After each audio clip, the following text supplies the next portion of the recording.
یا توبہ دیوے ان کو یا ان کو عذاب دے، بے شک وہ لوگ ظالم ہیں۔ اور اللہ ہی کا مال ہے، جو کچھ آسمانوں میں اور جو کچھ زمین میں، معاف کرتا ہے جس کو چاہتا ہے اور عذاب دے جس کو چاہے، اور اللہ تبارک و تعالی بخشنے والے مہربان ہیں۔ اے ایمان والو، مت کھاؤ سود کو دوگنا چوگنا کر کے، اور ڈرو اللہ سے، شاید کہ تم کامیاب ہو جاؤ، فلاح پاؤ۔ اور ڈرو اس آگ سے جو تیار کی گئی ہے کافروں کے لیے۔ قرآن مقدس کی آپ حضرات سورہ آل عمران کی آیت نمبر 128 اور آیت نمبر 129 اور 130 اور 131، یہ چند آیات آپ حضرات کے سامنے تلاوت ہے۔ ان آیتوں میں اللہ رب العزت نے جو پیغام دیا ہے وہ ابھی آپ کے سامنے آئے گا۔ اس سے پہلے سبق میں جو مضمون چلا آ رہا تھا وہ جنگ احد اور جنگ بدر کے بارے میں آپ حضرات کے سامنے تفصیل کے ساتھ یہ وضاحت قرآن کریم نے بیان کی تھی کہ صبر اور تقوی یہ دو چیزیں ایسی ہیں جن انسان کے اندر بھی پائی جائے گی، اللہ رب العزت اس کو ہر جگہ اور ہر مقام پر اللہ اس کو کامیابی عطا فرمائیں گے۔ پھر اس کے نتیجے میں جنگ بدر میں کامیابی، حالانکہ مسلمانوں کی تعداد بہت کم اور دشمنوں کی تعداد بہت زیادہ، لیکن اللہ رب العزت نے ان مسلمانوں کو کامیابی دی۔ اور جنگ احد میں مسلمانوں کی تعداد بھی کچھ زیادہ تھی اور ہتھیار بھی زیادہ ہی تھے جنگ بدر کے مقابلے میں، لیکن اس کے باوجود شکست تو ہم نہیں کہیں گے یہ، کیونکہ جنگ احد میں اللہ رب العزت کو قیامت تک جو انسان آئیں گے، جو مسلمان ہوں گے، ان کو سبق دینا مقصد تھا۔ اس وجہ سے ایسا ہوا تھا کہ ان 50 صحابہ جو جنگ احد کی پیٹھ کی جانب کھڑے ہوئے تھے، ان کو آنا تھا اور مسلمانوں کے اوپر یہ ایسے آفت آنی تھی۔ بہرحال اس کو بیان کیا تھا۔ ان جنگ احد میں جو 70 صحابہ شہید ہوئے ہیں، آج کا جو سبق ہے، آج کی آیت جو آیت نمبر 128 کا ہے، اس کا جو شان نزول ہے وہ یہ ہے کہ جنگ احد میں جو 70 صحابہ شہید ہوئے، جن میں سر فہرست نبی کریم صلی اللہ علیہ وسلم کے چچا امیر حمزہ سید الشہداء رضی اللہ تعالی عنہ یہ جو شہید ہوئے تھے، اور ان کا جو مسئلہ کیا گیا تھا، کفار نے بڑی بے دردی کے ساتھ ان کو شہید کیا تھا۔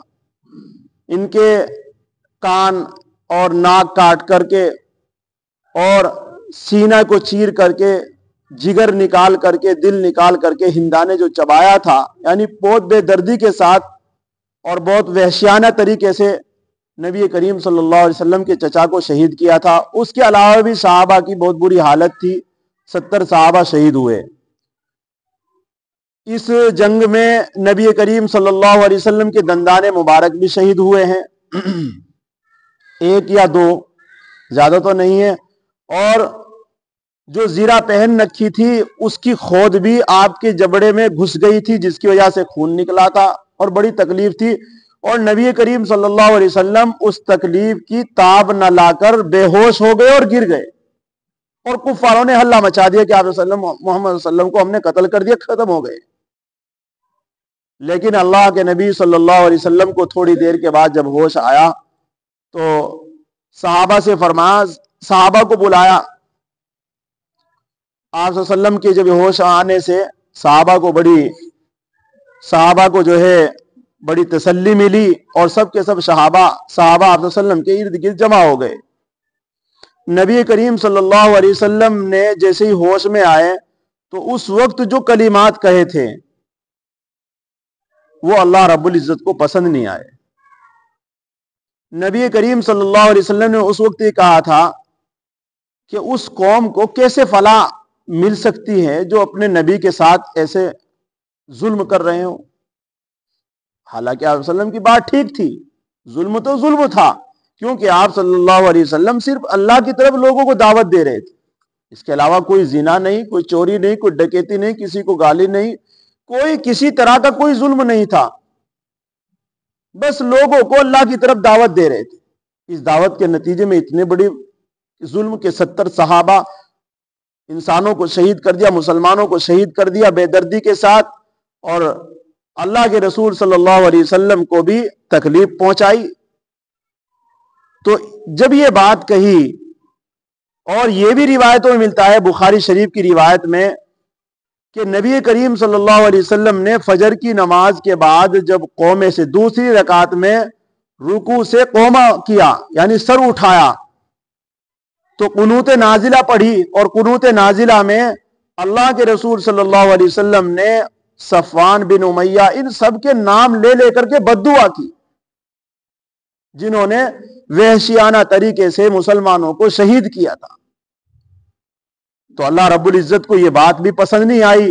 اور بعض روایتوں میں یہ بات آئی ہے کہ بیر معونہ پر جو 70 صحابہ کو دھوکہ دے کر کے ان زکوان والوں نے اور کئی قبیلے کے لوگ تھے، انہوں نے جو شہید کیا تھا، ان کے نام لے لے کر کے آپ صلی اللہ علیہ وسلم نے بد دعا کی ہے. بہرحال کہنے کا مطلب یہ ہے کہ اللہ رب العزت یہ کہہ رہے ہیں، اے پیغمبر، یہ آپ کی شان کے خلاف ہے کہ آپ کسی کے لیے بد دعا کریں. کیوں؟ اللہ رب العزت کے کہنے کا مقصد یہ تھا کہ آپ کا وہ علم نہیں ہے، میں جانتا ہوں ان میں سے کتنے لوگ آپ کے قدموں میں آ کر گریں گے. حالانکہ بد دعا کر رہے تھے، صحیح تھی بات، لیکن اللہ رب العزت کو مقصد یہ تھا کہ ان میں سے کچھ لوگ ایسے ہیں جو مسلمان ہونے والے، جنہوں نے کٹر طریقے سے دشمنی کی تھی، اور سردار آئے تھے بن کر حضرت خالد بن ولید رضی اللہ تعالیٰ، جو بعد میں پھر مذہب اسلام کے پکے محافظ بنے ہیں. ساری زندگی اللہ کے راستے میں انہوں نے جہاد کے اندر گزاری تھے. آپ نے تاریخ پڑھی ہوگی، سنی ہوگی. ایسے ایسے وہ لوگ تھے، اور وہ سردار بنے ہوئے تھے کفار کی طرف سے، اس وقت سب سے آگے تھے وہ، اور انہی کی کارکردگی میں سارا کام ہو رہا تھا. اللہ رب العزت کو پسند نہیں کہا کہ لیسا لکا من الامر. دیکھو اس بات کو ذہن میں رکھے، اور قرآن کیا کہہ رہا ہے اس کو سنیں. لیسا لکا من الامر شیئن، نہیں ہے آپ کے لیے کچھ بھی اختیار. یعنی آپ یہ بات کہہ رہے ہیں آپ کو صرف دعوت تبلیغ اور جہاد کے لیے میں نے دنیا میں بھیجا ہے، صرف آپ اس کام کو انجام دیجئے، آپ کو بد دعا کرنے کے لیے میں نے دنیا میں نہیں بھیجا ہے. حالانکہ نبی کریم صلی اللہ علیہ وسلم نے جن لوگوں کے لیے بد دعا کی ہے، اس کے علاوہ بد دعا جو کی ہے ان کا حال خراب بھی ہوا ہے. قبول ہوتی ہے پیغمبروں کی دعائیں. اور کہنے اللہ رب العزت نے کہا او یتوب علیہم، یعنی میں ان کو توبہ کی توفیق دوں یا ان کو عذاب دوں، یہ میرا اختیار ہے، آپ کا کوئی اختیار نہیں ہے. آپ جس کام کے لیے گئے ہیں اس کام کو اپنا انجام دیجئے، برداشت کیجئے. جو ظلم ہو رہا ہے ہم اسے صرف دیکھ رہے ہیں، ہماری سب نظر میں ہے. میں کسے کیا تکلیف کیا عذاب دوں گا، اسے جسے مجھے عذاب دینا ہے اسے دنیا میں بھی دوں گا، آخرت میں بھی دوں گا. لیکن جب مجھے ہدایت دینی ہے تو پھر وہ آپ کے قدموں میں آ کر گرے گا، آپ کے دین کا محافظ بنے گا وہ پھر. اور ایسے ہی رسول اللہ صلی اللہ علیہ وسلم نے جن تین کا نام لیا تھا، وہ تینوں فتح مکے کے موقع پر مذہب اسلام میں آئے، اور آپ وسلم کی بات پر لبیک کہہ کر وہ مسلمان ہو گئے، اور پھر انہوں نے ساری زندگی مذہب اسلام کی حفاظت کی ہے. حضرت عمر رضی اللہ تعالیٰ دیکھ لیجئے، اس سے پہلے کی بات ہے کہ حضرت عمر رضی اللہ عنہ سب سے کٹر زیادہ دشمن تھے. اللہ رب العزت نے ان کو ہدایت دے دی، اور جو آپ وسلم کے بالکل خیر خواہ تھے ان کو ہدایت نہیں ملی، جو آپ کے چچا ابو طالب تھے. تو ہدایت کا، توبہ کا ملنا یہ سب اللہ کی طرف سے ہے. وہ کس کو توبہ کی توفیق دے دے، کس کو ہدایت دے دے، اور کس کو عذاب دے، کس کو پکڑے، کس کو چھوڑے، اس کا اختیار ہے. یہ کسی پیغمبر اور کسی ولی اور کسی پیر اور کسی فقیر کا نہیں کام ہے، یہ کام اللہ کا ہے. ہمارا کام تو جو کرنا ہے ہمیں وہ کرنا ہے. اسی کو قرآن کریم میں یہاں نقل کیا ہے. لیسا اس کے معنی آتے ہیں نہیں کہ، لگا آپ وسلم مخاطب ہے، نہیں ہے آپ کے لیے من الامری شیئن، کچھ بھی اختیار، یعنی اس کام کا اختیار کہ ان کے اوپر عذاب دے، اس بات کا آپ کو نہیں، ہم نے یہ منصب نہیں ہے آپ کا، یہ عہدہ نہیں ہے آپ کا. او یتوب علیہم، یا ان کو توبہ دے کر بلائے، او یعذبہم، یا ان کو عذاب دے. فإنہم ظالمون، یہ اللہ رب العزت جانتے ہیں کہ وہ ظالم ہیں. یہ بات تو صحیح ہے کہ وہ ظالم ہیں، اور آپ نے جو دعا کی ہے وہ صحیح ہے. ناحق پر ہیں وہ لوگ، ان کو عذاب کرے کہ وہ ناحق پر ہیں، یہ اللہ رب العزت کو معلوم ہے. آگے فرمایا وَلِلَّهِ مَا فِي السَّمَاوَاتِ وَمَا فِي الْأَرْضِ. اب اس بات سے اندازہ یہ لگا کہ قنوت نازلہ جو کبھی کبھی ہم شروع کرتے ہیں، اس میں معلوم یہ ہوا کہ جو مذہب اسلام کو تکلیف پہنچا رہے ہیں، کٹر بنے ہوئے، دشمن بنے ہوئے ہیں، ان کا نام لے کر ہم کبھی بھی بد دعا نہیں کریں گے. اس بات کے لیے روکا ہے اللہ رب العزت نے. عام بد دعا کر سکتے ہیں آپ کافروں کے لیے، لیکن نام لے کر کسی کے لیے بد دعا نہیں کرنا ہے. اس بات سے روکنا تھا. سمجھ میں آگی بات؟ نام لے کر کسی کے لیے بد دعا نہیں کرنا ہے. عام کافروں کے لیے بد دعا جائز ہے. جس طریقے سے آج ہمیں ہندوستان کے اندر طرح طرح سے ہمیں ڈرایا دھمکایا جا رہا ہے، اور کس طریقے سے ہمیں کمزور کیا جا رہا ہے یہ اللہ کو بھی معلوم ہے، ہمیں بھی معلوم ہے، سب کو معلوم ہے. لیکن یہ ہو سکتا ہے کہ یہ لوگ جو آج مذہب اسلام کے اوپر اتنے تنے ہوئے ہیں، ہو سکتا ہے اللہ انہیں آگے چل کے ہدایت دے دے. جس طریقے سے مولانا سجاد نعمانی بڑے دور اندیش، ابھی حال ہی میں ان کی ایک خبر آئی ہے سوشل میڈیا پر کہ 19 تاریخ میں ان کو خواب آیا رات میں، ابھی آج سننا تھا میں، اور خواب کے اندر انہوں نے مولانا سجاد نعمانی اللہ ان کی عمروں میں برکت عطا فرمائے، اپنے وقت کے بہت ولی کامل آدمی ہیں اور بہت دور اندیش آدمی ہیں. تو ان کو خواب ہی آیا کہ سنبھل کے اوپر آگ کے انگارے برس رہے ہیں، آگ کے انگارے برس رہے ہیں، اور اس میں پگڑی والے، کرتوں والے اور ٹوپیوں والے جل رہے ہیں.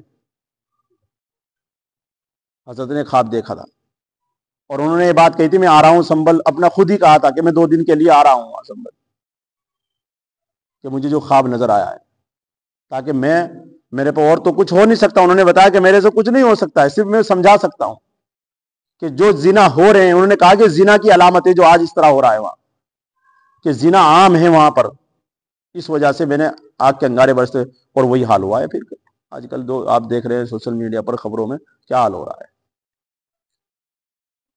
تو گناہ آج عام ہوتے جا رہے ہیں. تو کہنے کا مطلب یہ ہے جو لوگ آج ہمارے اوپر چڑھ رہے ہیں، اس طریقے سے جو حملے کر رہے ہیں، ہو سکتا ہے آگے چل کر ان کو. تو ایک مرتبہ انہوں نے یہاں جب نان کے جلسے میں آئے تھے، میں بھی گیا تھا پچھلے سال، تو انہوں نے کہا تھا کہ یہ سب لوگ مسلمان ہوں گے، جتنے لوگ آج مذہب اسلام کے لیے آڑ بنے ہوئے ہیں، یہ سب رکاوٹیں ختم ہو کر کے خود بخود مذہب اسلام میں آ جائیں. کہ بہت بڑا طبقہ ہے جو مسلمان ہونے والا ہے ہندوستان کے اندر. انہوں نے یہ بات کہی تھی. بہرحال ان کی ایک اللہ رب العزت نے ایک نظر رکھی ہے، ان کی ایک دراندیش ہے، اور سب لوگوں کو یہاں ان کی بہت عزت ہے. بہرحال کہنے کا مطلب یہ ہے کہ ہمیں کسی کے لیے نام لے کر کے بد دعا نہیں کرنی ہے. بس یہ پیغام آپ اپنے ساتھ رکھیں. آگے فرمایا لیس وللہ ما فی السماوات و ما فی الارض، اور اللہ ہی کا مال ہے جو کچھ آسمانوں میں جو کچھ زمین میں. یغفر لمن یشاء ویعذب من یشاء، یعنی جو کچھ آسمان میں اور جو کچھ زمین میں ہے سب کس کی ملکیت ہے؟ اللہ کی ملکیت. وہ جسے چاہے معاف کر دے، جسے چاہے عذاب دے. یہ کسی کو اللہ رب العزت نے اس بات کا اختیار نہیں دیا ہے، یہ اپنے پاس رکھا ہے. واللہ غفور الرحیم، اللہ رب العزت بڑے بخشنے والے مہربان ہیں.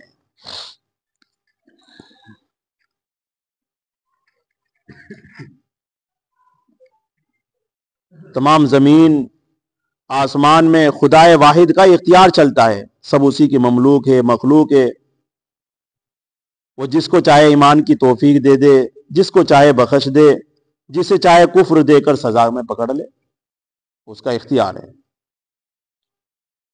ان لوگ اللہ رب العزت جن کے لیے آپ بد دعا کر رہے ہیں، یعنی اللہ رب العزت انہیں معاف کر کے انہیں توبہ کی توفیق دے کر مذہب اسلام میں لے آئے، تو یہ بات ارشاد فرمائی تھی.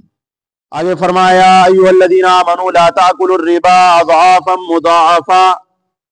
اب یہاں اللہ رب العزت اس آیت میں بتانا چاہتے ہیں کہ دیکھیے جنگ احد یا جنگ بدر، یہ پیچھے یہ بات آئی تھی کہ جنگ کے لیے لڑنے کے لیے جا رہے تھے کہ تو کچھ لوگوں نے نامردی دکھائی تھی. نامردی کا مطلب یہ کہ ہم نہیں لڑیں گے جی. پیچھے بات آئی تھی نا، کہاں آئی تھی؟ اذ ہمت طائفتان منکم ان تفشلا، ارادہ کیا جب دو جماعتوں نے تم میں سے نامردی کرنے کا. تو یہ نامردی پیدا کہاں سے ہوتی ہے؟ اللہ رب العزت اب یہ بتانا چاہتے ہیں یہ نامردی مذہب اسلام کے لیے یہ حرام کھانے سے پیدا ہوتی ہے. اللہ کے حکم کو توڑنا، اللہ کے حکم کے اوپر اللہ نافرمانیوں پر اڑ جانا، مذہب اسلام کو تکلیف دینا، یا اللہ کی کسی بات کو نہ ماننا، یہ بات پیدا جو ہوتی ہے وہ حرام کھانے سے ہوتی ہے. اور اس وجہ سے اللہ رب العزت نے ان مسلمانوں کو بھی، کیونکہ وہاں پر جو انصار تھے، جو مہاجرین تھے، انصار کا جو تعلق تھا وہ یہود و نصارہ سے تھا، اور یہود و نصارہ سے وہ لین دین کرتے تھے، قرضہ لیتے تھے، قرضہ دیتے تھے. اور قرضہ کس انداز میں لیتے تھے؟ سود کے اعتبار سے. اس کو قرآن کریم نے منع کیا ہے، اے ایمان والو یا ایھا الذین آمنو لا تأکلوا، مت کھاؤ، الربا، سود کو. ربا یہاں ہم لوگ تو کیا کرتے ہیں اس کا ترجمہ سود، لیکن اصل اس کے لغوی معنی ہے بڑھوتری. اور کون سی بڑھوتری؟ اضعافا مضاعفا، دوگنا اور چوگنا. یعنی مال کو دے کر، پیسے کو دے کر کے، روپیے کو دے کر کے بغیر محنت کے پیسے لینا، یہ ناجائز اور حرام ہے.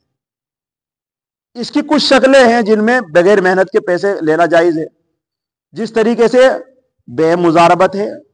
مضاربت کہتے ہیں کہ پیسہ میں کمزور، ایک آدمی کمزور ہے، بیمار ہے، پریشان ہے، کھاٹ پر پڑا ہوا ہے، پیسہ اس کے پاس بہت ہے. ایک آدمی وہ ہے جو ہنر مند ہے، تجارت کرنا جانتا ہے، لیکن اس کے پاس پیسہ نہیں ہے، تو اس سے پیسہ لے کر کے یہ آدمی تجارت کرے. ابھی مال کسی کا اور کام کسی کا. اب ایسی صورت میں جو نفع ہوگا تو اس نفع میں آدھود بھی کر سکتے ہیں، یعنی جو انہوں نے اپنے طے کیا ہو، اور پرسنٹ کے اعتبار سے بھی کر سکتے ہیں اپنا جو نفع ہوا ہے. یہ جائز ہے، یہ شکل جائز ہے. کیوں؟ اس لیے کہ نبی کریم صلی اللہ علیہ وسلم نے حضرت خدیجہ الکبریٰ رضی اللہ تعالی عنہ، ان کا جو مال لے کر ملک شام گئے تھے، آپ نے جو واقعہ سنا ہے، تو اس میں مال حضرت خدیجہ الکبریٰ رضی اللہ عنہ کا تھا، ایک عورت کا تھا مکے کی. اور کام کون کرنے گئے تھے؟ نبی کریم صلی اللہ علیہ وسلم. اور آپ وسلم نے اس تجارت کو پھر کیا، بہت بڑا نفع ہوا تھا. تو یہ جائز ہے. لیکن اگر اس میں ایک چیز ناجائز ہے، اگر پیسہ کام جو کر رہا ہے، مثال کے طور پر 10 لاکھ روپے آپ نے اس کو دیے، اب اس کو تجارت کے اندر جو نقصان ہوا ہے، مثال کے طور پر 10 میں سے 2 لاکھ روپے کا گھاٹا ہو گیا. اب یہ گھاٹے میں کون شریک ہے؟ یہ گھاٹا جو ہوا ہے یہ اس کا ہوا ہے جس کے 10 لاکھ روپے ہیں. یہ کام کرنے والے کا کوئی نقصان نہیں، اس کی صرف محنت ضائع ہوئی ہے. اگر گھاٹے میں دونوں برابر ہے تو یہ ناجائز ہے، پھر ناجائز ہو جائے گا. یعنی جو کام کر رہا ہے اگر وہ نقصان میں بھی دونوں آدھود ہے، جسے نفع میں آدھود ہے، تو پھر اب یہ ناجائز صورت ہے. اگر نفع میں آدھود ہے اور نقصان صرف اس کا ہے تو یہ جائز صورت ہے جس کا پیسہ ہے. کیوں؟ اس لیے کہ اس صورت میں بیچارے کا ایک تو اس کا نقصان، محنت گئی، اسے ڈبل نقصان ہوگا. اس کے تو پیسہ ہی جایا گیا ہے، اس کی محنت بھی چلی گئی، اور اس کے اوپر سے اوپر اور لوڑ آ گیا. تو اس صورت میں شریعت کہتی ہے کہ اس کی محنت ضائع ہو گئی، اسے محنت نہیں ملے گی اور اس کا پیسہ ڈوب جائے گا. تو یہ تو جائز ہے. اس کو قرآن کریم نے یہاں نقل نہیں کیا، میں نے بتایا ہے صرف.